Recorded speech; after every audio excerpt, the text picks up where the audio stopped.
तो यार secret invasion episode 2 invasion कितना बढ़ चुका है, किस लेवल का है, ये रिवील करती है। साथ ही कई सारे हिडन डिटेल्स एंड रेफरेंसेस भी। तो चलो डिटेल में सबके बारे में बात करते हैं। एपिसोड स्टार्ट होता है एक सेटअप देते हुए कि कैप्टन मार्वल की मूवी में कैसे निक फ्यूरी का इंटरैक्शन स्क्रल्स के साथ हुआ था पहली बार, वो भी 1995 में। एंड हमें फिर 1997 का टाइम दिखाया जाता है जहां निक फ्यूरी सबसे प्रॉमिस करता है कि वो स्क्रल्स की मदद करेगा नया घर ढूंढने में, एंड स्क्रल्स उसकी मदद करेंगे उसके अर्थ के सिक्योरिटी को बढ़ाने में शील्ड के साथ मिलकर। एंड ऐसा होते हुए हमने फार फ्रॉम होम में देखा ही है कि कैसे निक फ्यूरी स्क्रल्स का यूज कर रहे थे। तो हाँ, टेक्निकली जैसे निक फ्यूरी ने अवेंजर्स की शुरुआत की थी, वैसे ही इन्होंने ना चाहते हुए भी स्क्रल्स में रेबेलियंस को बना दिया है, अपना प्रॉमिस पूरा ना करने के चलते। वैसे यही हमें यंग ग्रेविक को भी दिखाया गया है, जिसने अपने पेरेंट्स को क्री स्क्रल वॉर में खो दिया था और अभी के टाइम पे वो स्क्रल रेबेलियन का लीडर बन चुका है। एंड साथ ही यहाँ पर एक और इंटरेस्टिंग डिटेल, ग्रेविक को जो यहाँ लेकर आती है वेरा नाम की स्क्रल है और इसी का ह्यूमन नेम है प्रिसिला फ्यूरी। एंडिंग में हम इसी को एज निक फ्यूरी की वाइफ देखते हैं। तो हाँ, आपने ये बात नोटिस की थी या नहीं, कमेंट में जरूर बताना। इसके बाद हम 1997 से सीधा प्रेजेंट के टाइम में आ जाते हैं जहां एपिसोड 1 की एंडिंग हुई थी। एंड एज प्लान जो बंदा बॉम्ब ब्लास्ट करते हुए पकड़ा जाता है वो खुलेआम अपने आप को अमेरिकन बोल रहा होता है, बार बार बोल रहा होता है, जिससे कि सारा ब्लेम अमेरिका पे एंड अमेरिकन अगेंस्ट रशिया पे डाल दिया जाता है। AAR के बारे में मैंने पिछले एपिसोड के ब्रेकडाउन में बताया ही था। देन एक पूरे ट्रेन में कन्वर्सेशन सीन मिलता है जिसमें हम निक फ्यूरी एंड टालोस को कन्वर्सेशन करते हुए सुनते हैं और यहाँ इनका कन्वर्सेशन सुनोगे तो बहुत सारे नए डिटेल्स निकल कर आते हैं। सबसे पहले तो यहाँ निक फ्यूरी अपने टीनेज टाइम की एक गर्लफ्रेंड सूजी को मेंशन करता है। अब इसका डायरेक्ट कोई कनेक्शन तो नहीं है, बट हाँ, कॉमिक बुक्स में सूजी एंडो नाम की एक कैरेक्टर जरूर थी जो कि स्टार्क इंडस्ट्रीज के लिए काम करती थी। देन इसके बाद निक फ्यूरी यहाँ ओल्ड मैन जैक्सन को भी मेंशन करता है, जो कि रेफरेंस है उनके खुद का।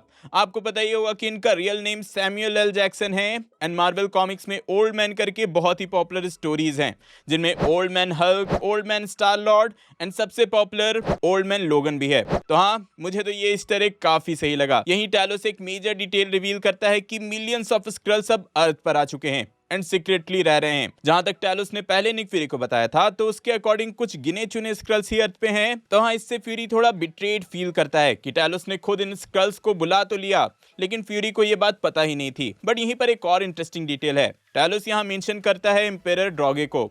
एंड इवन कॉमिक बुक्स में भी स्क्रल्स का ऐसा ही एम्पायर हुआ करता था और वहां एम्पायर हुआ करते थे। एंड इवन ड्रॉगे नाम का भी एक कैरेक्टर वहां था जो कि इनके साइंस डिवीजन में काम करता था। एंड इंटरेस्टिंगली इसी ड्रॉगे ने सुपर स्क्रल्स को बनाया था। सुपर स्क्रल्स मतलब ऐसे स्क्रल्स जो कि सुपर हीरोज का फेस तो ले ही सकते हैं, साथ ही उनके सुपर पावर्स को भी कॉपी कर सकते हैं। तो हाँ, ये कैरेक्टर स्टोरी लाइन में बहुत ही ज्यादा इंपॉर्टेंट होने वाला है।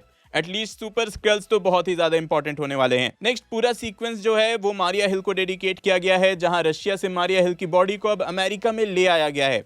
अब इससे ये तो कंफर्म हो जाता है कि भाई जो लास्ट एपिसोड में मरी थी वो और कोई नहीं, वो रियल मारिया हिल ही थी, कोई स्क्रल नहीं थी। एंड इवन इसी सीक्वेंस में हमें यहाँ उसकी माँ एलिजाबेथ हिल को भी दिखाया गया है। यही हमें एक और इंटरेस्टिंग डिटेल मिलता है न्यूज सेगमेंट में। न्यूज में हम यूके की प्राइम मिनिस्टर पमेला लॉटन को, नाटो के सेक्रेटरी जनरल सर्जियो कैस्पानी को and even FXN news channel के होस्ट को भी देखते हैं। एंड लेटर एपिसोड में इन्हीं तीनों को स्क्रल्स के काउंसिल में भी दिखाया गया है, जिससे क्लियरली स्टैब्लिश हो जाता है कि भाई कितने हाई लेवल तक स्क्रल्स इन्वेट कर चुके हैं। वैसे काउंसिल की इसी डिस्कशन में एवेंजर्स के रिटर्न को भी मेंशन किया गया है, जिसपे ग्रेविक क्लियरली बोलता है कि इसके लिए भाई उसने प्लान कर रखा है। एंड आई गेस ये प्लान सुपर स्क्रल्स का ही होगा, जहां कॉमिक्स की ही जैसे स्क्रल्स एवेंजर्स का रूप ले पाएंगे। एंड इसी का नेक्स्ट शॉट में हमें इसका प्रूफ भी मिलता है, जहां गाया जब एक लैब में घुसती है तो वो एक डॉक्टर कपल को बात करते सुनती है। वो डिस्कस कर रहे होते हैं DNA सैंपल्स के बारे में, इसे कलेक्ट करने के बारे में, जहां स्क्रल्स दूसरे पावरफुल बींग्स का DNA कलेक्ट कर रहे हैं स्क्रल्स के साथ मिक्स करने के लिए, मे बी सुपर स्क्रल्स बनाने के लिए। एंड देन जब इसके बाद गाया कंप्यूटर पे रिकॉर्ड चेक करती है रोजा डाल्टन के नाम से, जो कि लैब में थी, तब आप वहां क्लियरली देख सकते हो कि इनके पास ग्रूट के सैंपल्स हैं, इवन फ्रॉस्ट बीस्ट के भी सैंपल हैं, जिसे हमने थॉर द डार्क वर्ल्ड में देखा था। देन कल ऑब्सिडियन का भी हाथ है जो कि इन्फिनिटी वॉर में काट दिया गया था। एंड इवन एक्सट्रीमिस्ट वायरस भी, जिसे हमने सबसे पहले आयरन मैन 3 में देखा था एंड रिसेंटली शैंग-ची के मूवी में भी।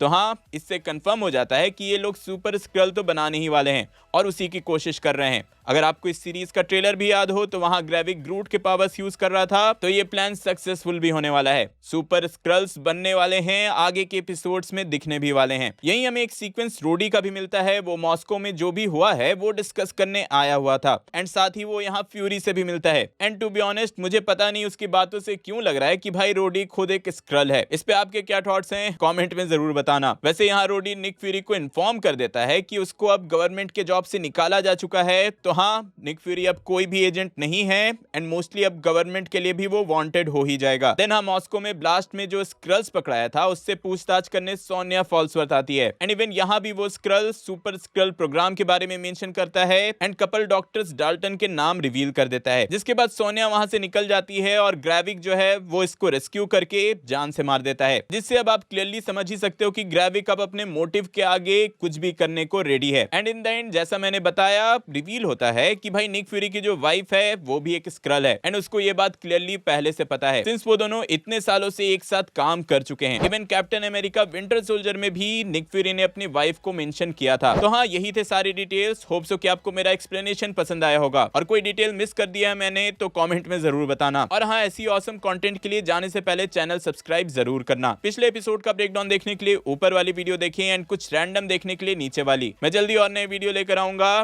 टिल देन, बी देसी, बी नर्ड।